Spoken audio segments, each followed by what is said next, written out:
All right, this is going to be a quick one, or as quick as I can be. I want to talk about Brian Byrne's double bevel sharpening. I have done this on and off since the early 90s.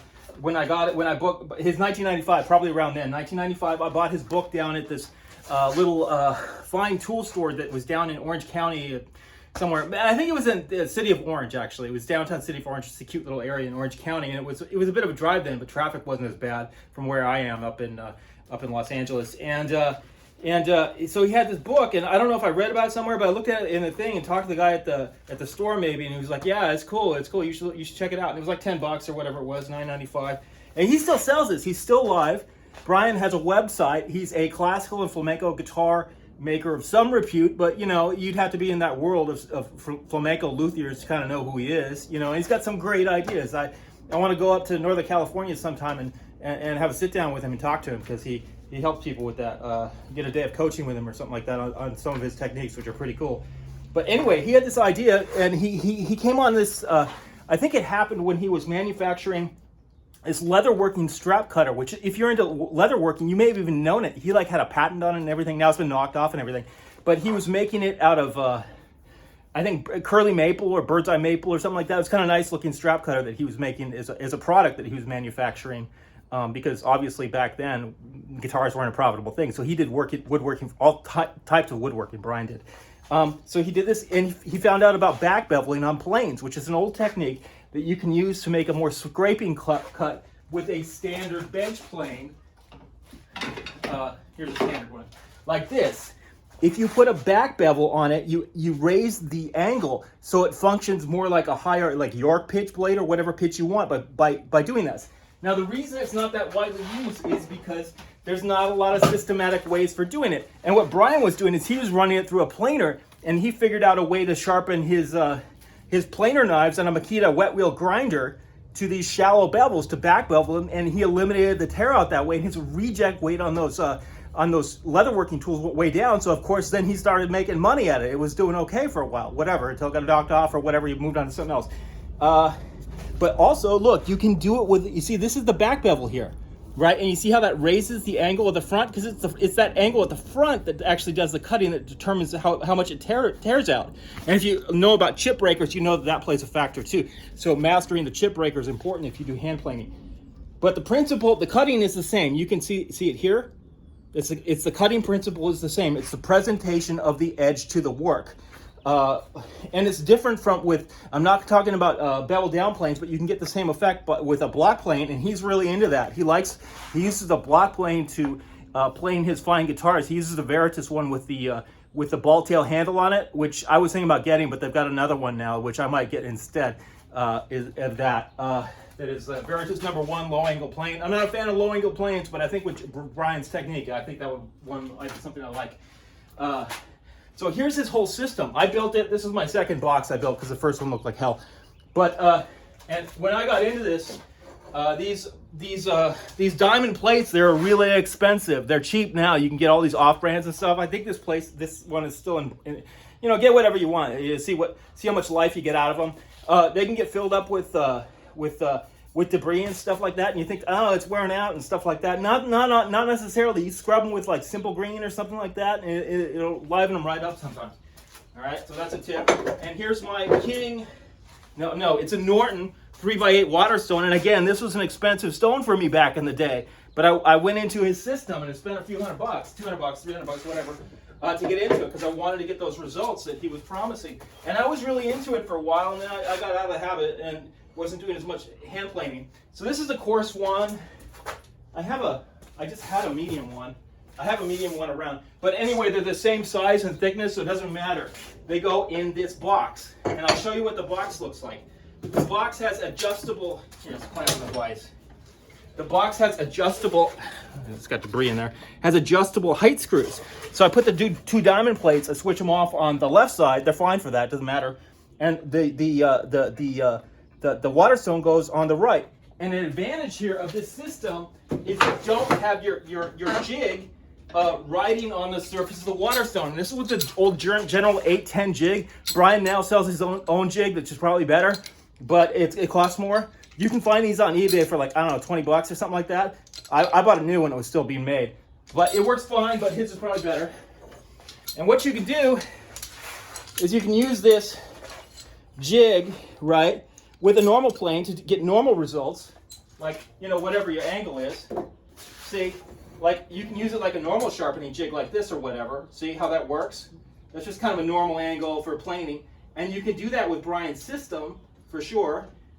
That's not exactly right. I have these little lines on here. Let's see, and I've got these what I want for about 30, maybe that's about like, I don't know, I don't remember how this works, I haven't used it in a while, for double bevel. But, well, it's not tightening down that well. I don't work much with hand planes anymore, I just haven't done it in a long time. All right, so that's about right. You can use it about like this and adjust the thickness of your stone. The problem is if you're using different thickness of stone, what happens is you have to compensate in the height of this, and you have to mess around with that for each different one. Brian's system, instead, what you do is you do your first 2 grits on this one, and you use these, you use a combination of the amount that's protruding with, I have 3 lines on the jig here to make it easy for standard protrusions.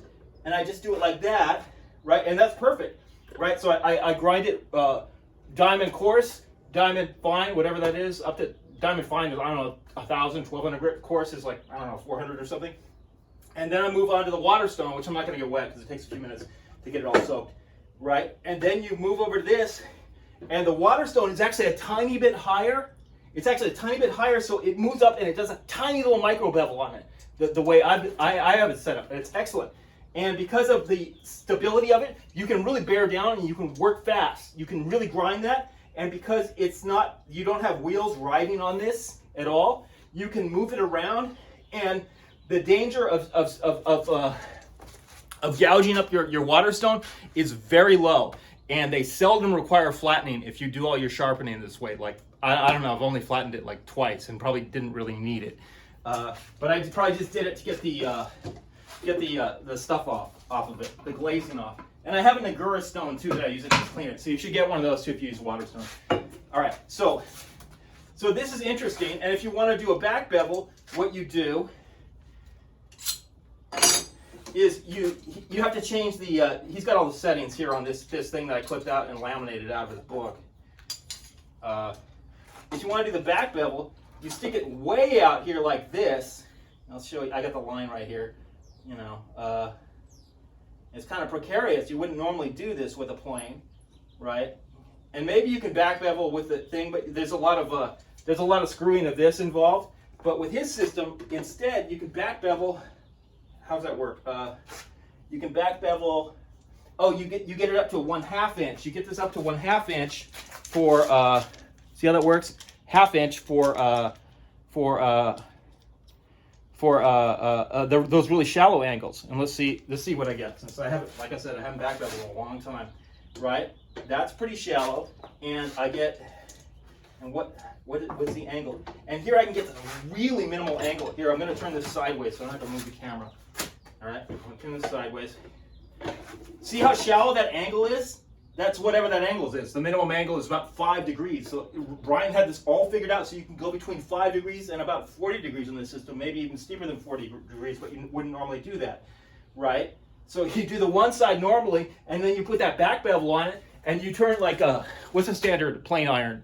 Bench plane iron standard angle is what? 45 degrees, right? Standard pitch. 45. You can turn it into a 50-degree pitch, or a 55-degree pitch, or a 60-degree pitch. Like this old plane made by Knight Tool Works, which is, I don't know, like a 60-degree plane or something like that, which is cool. It's a cool old plane. These are kind of hard to find now, and it's kind of crude and so on, but it works, you know. Or you can get those.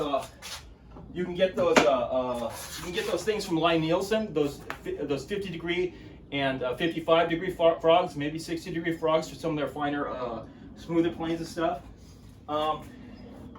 But after a while, I did that for a while, but then I discovered that this old Stanley, what is this, number 80 cabinet scraper. These are not very expensive. You can buy pricier ones from New Woodworking, but look around for one of these. These are really useful. Mine even came without a scraper, and I just cut one, and it's worked great for years. I cut one from an old Sandvik scraper blade or something. All right, but this thing is the bomb. I really like this. This is a knockoff of an old Stanley tool, and this one's made by Veritas. But of course, this costs a couple $100, so you don't want to get into that now. But you know, that's one way to deal with that wily grain. But when I was starting out, I was using more Brian's system, so I was bought into that because I didn't know what to spend on. He seemed to have some good ideas. So, but anyway, here's this new jig I got. You know, because I get sent free stuff sometimes that you can use to get down to about 15 degrees. So 15 plus, you can do 45. Let's see.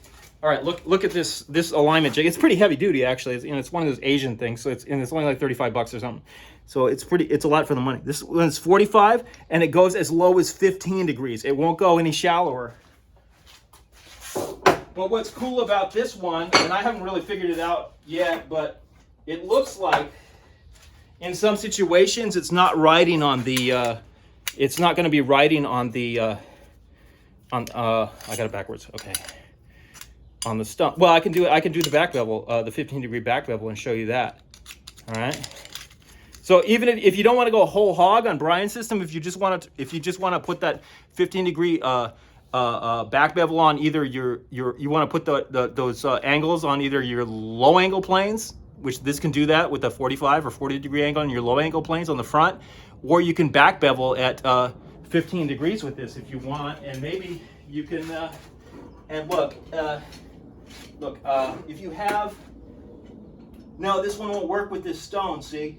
And the way this works is you can move these wheels to the inside if you want, but if you had a stone that was narrower than, I think what these are is 3 inches, if you had a narrower stone, you wouldn't be riding on that stone, so you wouldn't have to worry about